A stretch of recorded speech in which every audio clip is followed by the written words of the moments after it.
मुसलमानों को उठाकर ज़बरदस्ती उनकी दाढ़ी काट देना और उनके दिल में खौफ डालना, ये किस तरह का इंसाफ है। एक ऐसी डिबेट अवैसुद्दीन अवैसी, जिसका असल नाम और जिसके मतलब कई सारे नाम हैं, जिसको असदुद्दीन अवैसी भी कहते हैं, अवैसी साहब भी कहते हैं, जो एक इंडियन मुस्लिम है और वो आई थिंक पॉलिटिशियन में भी हैं। तो बगैर किसी वेस्टेज ऑफ टाइम के आज की वीडियो, आज ऐसी क्लिप पर रिएक्शन दिया है जो काफ़ी सारी इन्फॉर्मेशन आपको पहुंचाएगी। और इस क्लिप से क्या ज़ाहिर होता है, क्या ज़ाहिर नहीं होता है, इस वीडियो का मकसद क्या है, वो हम देखेंगे वीडियो के बाद, और हम थोड़ा सा रिएक्शन देंगे अपना लास्ट में। चलो पहले वीडियो देखते हैं, वीडियो में क्या होता है। असदुद्दीन ओवैसी जी, आजकल आपकी जुबान में और आपके भाई अकबरुद्दीन ओवैसी की जुबान में कोई फर्क नहीं दिखता है। एक वक्त था जब आप चेहरा थे AIMIM की और वो जुबान थे। अब लगता है आवाज और जुबान, चेहरा और जुबान एक हो गई 2019 की वजह से। नहीं, जबान वही है, पुरानी जबान है, मेरी सोच भी वही है। आपको ऐसा क्यों लगता है मुझे नहीं मालूम।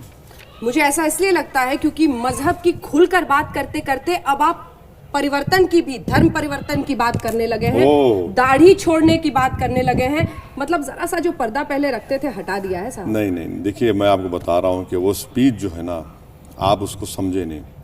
ये बताइए कि उर्दू में किरदार किसको कहते हैं, कैरेक्टर, सच्चाई किसको कहते हैं, ट्रूथ। मैंने कहा कि हम अपने किरदार से और सच्चाई से आपको दावत देंगे। अब इसमें फोर्सबली कहाँ है। तो अफसोस ये है कि वो जो न्यूज़ एजेंसी ने जो तर्जुमा किया, उन्होंने इस अल्फाज को खा लिए।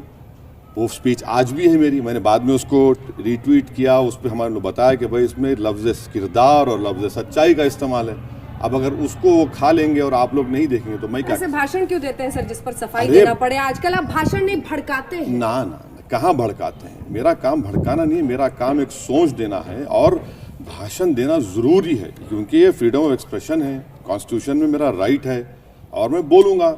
अब इसको तोड़ मोड़ के, या फिर अगर आप उर्दू नहीं समझ रहे हैं तो उसका जिम्मेदार मैं कैसे। क्या ये सवाल इसमें शामिल है? मुझे आपकी बातों से लग रहा है कि आप महत्वाकांक्षी बहुत होते चले जा रहे हैं राजनीति में। दूसरा आरोप, आप कहते हैं, आपके अंदाज में बोलूं अगर आपकी इजाजत हो, हम दाढ़ी और छोड़ेंगे, वो काटेंगे तो हम इसको और छोड़ेंगे। बिल्कुल। ये भड़काना नहीं है तो क्या उनको भी छोड़ने पर मजबूर कर देंगे? बिल्कुल। इसका मतलब क्या है? आप कहते थे कि मोहन भागवत अगर छुरा दिखाएंगे तो वंदे मातरम नहीं बोलूंगा। बिल्कुल। अब आप भी वही करना चाह रहे हैं? नहीं, मैं ये कह रहा हूं कि एक इंसान को जबरदस्ती पकड़कर लेकर जाकर उसकी दाढ़ी काट देना और उसको बोलना कि तू पाकिस्तानी है, ये कौन सी बात है बताइए। दाढ़ी छोड़ना तो मेरा एक फंडामेंटल राइट है।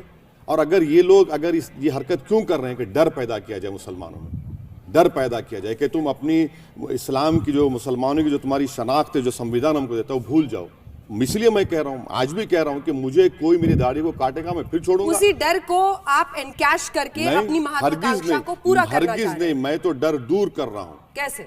ये कह कर उन लोगों को, और जो लोग दूसरों को भी दाढ़ी छुड़वाओ। देखिए, क्या मोटी दाढ़ी नहीं है मोदी के पास, क्या करेंगे उसको, आप निकाल देंगे क्या? एक मिनट, आप लेकिन वो ये कह रहे हैं ना कि हम उनको भी दाढ़ी छुड़वाएंगे। किसको छुड़वाएंगे? मैंने ये कहा कि जो लोग हमारी दाढ़ी इसलिए काट रहे हैं कि हम मुसलमान हैं, हम दाढ़ी छोड़ेंगे, गर्दन काटेंगे भी तो इस्लाम पे रहेंगे, और हमारे किरदार से और सच्चाई से। उनको कौन है सर? वो यही संघ परिवार के लोग। मतलब आप दूसरे धर्म के लोगों को ये दाढ़ी नहीं, छुड़वाएंगे? देखिए, हिंदुत्वा में और हिंदू में जमीन आसमान का फर्क है। ठीक है, मैं हिंदुत्वा के लोगों से कह रहा हूं कि हम अपनी सच्चाई से और हमारे किरदार से। कैसे पहचान होगी? बिल्कुल होगी। अगर ये लोग भड़क गए, आपकी बातों में आ गए, कल को किसी के जो आपके भाषण वहां पर देते। अरे सर, अपना अंदाज तो देखिए भाषण देते हैं। मैडम देखिए, वैसी जी बिल्कुल अलग होते हैं। बिल्कुल गलत बात है, बिल्कुल होते हैं। बिल्कुल देखिए, इखलाक को मारा गया, कासिम को मारा गया, रकबर को मारा गया, जुनैद को मारा गया, मोहसिन को मारा गया, पेलू खान को मारा गया। कौन सा रिएक्शन हुआ? में कहा कि सेक्युलरिज्म आपको एक गाली समझ में आती है, जो भारत के संविधान की प्रस्तावना का हिस्सा है, जिसके बलबूते 17 करोड़ मुसलमान इस देश में रहते हैं, वो आपको गाली लगने लगी है। क्या वजह है? इसलिए कि जो संविधान में लिखा हुआ है, हम उसकी मतलब को, उसकी रूह को समझे ही नहीं है। और सेकुलरिज्म का मतलब ये बना के रख दिए कि मुसलमान जो है सेकुलर नाम निहाद सेकुलर पार्टीज गुलामी करे। सेकुलरिज्म का मतलब ये तो नहीं है ना मैडम कि हिंदुस्तान की लोकसभा में जो सबसे बड़ी पंचायत है उसमें से 4% मुसलमान जीत के आए। सेकुलरिज्म का हरगिज मतलब तो ये गलती तो इन सेकुलर पार्टीज की है, दूसरे पार्टीज की है। सेकुलरिज्म का मतलब तो ये नहीं है कि बीजेपी एक मुसलमान को टिकट ना दे गुजरात में, कर्नाटक में, यूपी में। सेकुलरिज्म का हरगिज मतलब तो ये नहीं है कि कांग्रेस के प्रेसिडेंट मंदिरों को जो और मस्जिद को ना जाए। सेकुलरिज्म का मतलब तो ये नहीं है कि आप आरएसएस के हेडक्वार्टर पर जाकर जो मुसलमानों को सांप कहता है उस आदमी को आप बाजू लाकर अपने इफ्तार दावत में बिठा लेते हैं। मेरा मकसद सेकुलरिज्म को हमको इस्तेमाल किया गया। अगर आज सच्चर कमेटी अगर जो सच कह रही है तो झूठी है क्या? वो सेकुलरिज्म की वजह से। मोदी से बड़े दुश्मन राहुल हो गए हैं क्या आजकल? दोनों उतने बराबर हो चुके हैं क्योंकि दोनों भी हिंदुत्व पे आ चुके हैं। आजकल मजाक बड़ा उड़ाते हैं आप राहुल गांधी का। क्यों? अरे भाई मैं मजाक क्या उड़ाता हूं उनका? आपने कहा कि अगर नो कॉन्फिडेंस मोशन में जाके गले मिल जाते हैं तो मैं क्या करूं? क्या होगा अगर ऐसी नौबत आएगी कि कांग्रेस और तमाम अन्य पार्टियां मिलकर 2019 में सरकार बनाने की नौबत में आ जाए और राहुल गांधी को प्रधानमंत्री का उम्मीदवार स्वीकार कर लिया जाता है? मैं आपको सुनाता हूं। मैं जब निजाम कॉलेज हैदराबाद में पढ़ता था तो हमारे पब्लिक एडमिनिस्ट्रेशन लेक्चरर थे। हम ज्यादा पढ़ते नहीं थे, वो कैंटीन पे जिंदगी गुजारते थे हमारी। वो एक दिन पकड़ कर लेकर गए हमको, लेक्चर में बिठाए और बिठाकर मुझसे पूछे बोलो इंडियन डेमोक्रेसी क्या है। मैंने सर आप रहने के बाद हम क्या बोले? बड़े खुश हुए वो। उन्होंने मुझसे कहा कि सुनो इंडियन डेमोक्रेसी ये होती है, इंडियन डेमोक्रेसी स्वयंवरा की तरह है। कभी कभी वो जाकर किसी के बेकार आदमी गले में फूल का हार डाल देती है, वो इंडियन डेमोक्रेसी है। बेकार आदमी है राहुल गांधी? मैं बेकार नहीं कह रहा हूँ। इंडियन डेमोक्रेसी हो सकता है, आवाम का फैसला हो, कोई बन जाए। आपको लगता है विपक्ष को रिप्लेस कर देंगे, राहुल गांधी को हटा देंगे, मोदी वर्सेस ओवैसी एक दिन लड़ाई हो जाएगी? मैडम मैं किसी को रिप्लेस करने नहीं आया हूँ। मेरी लड़ाई पूरी संविधान के फंडामेंटल राइट्स की है, मेरी लड़ाई इंसाफ की है और मैं वो चाह रहा हूँ। ये था आज का वीडियो। उम्मीद करता हूँ आपको पसंद आया होगा। लेकिन इस वीडियो में हमें क्या मिला? यही मिला कि हिंदुस्तान में कुछ ऐसे लोग हैं जो ज़बरदस्ती मुसलमानों को उठाकर उनकी दाढ़ियाँ काट रहे हैं और ताकि उनके दिलों में खौफ आए हिंदुओं का।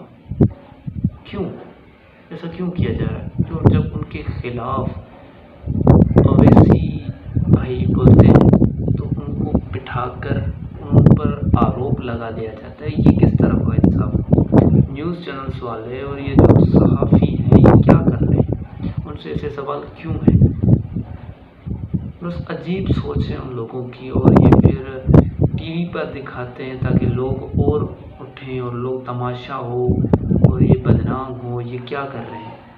मिलते हैं एक और ऐसी अमेजिंग वीडियो। मेरी सपोर्ट हमेशा अवैसी भाई के लिए होगी और हमेशा इसलिए क्योंकि वो हक पर है, इसलिए नहीं कि वो मुस्लिम, इसलिए क्योंकि मुसलमान हो कर हक पे होना ये एक कामयाब मुसलमान होता है। सिर्फ मुसलमान होना काफ़ी नहीं, मुसलमान के अंदर इंसान भी हो, हक पर भी हो, ये होता है एक इंसान, एक प्योर इंसान।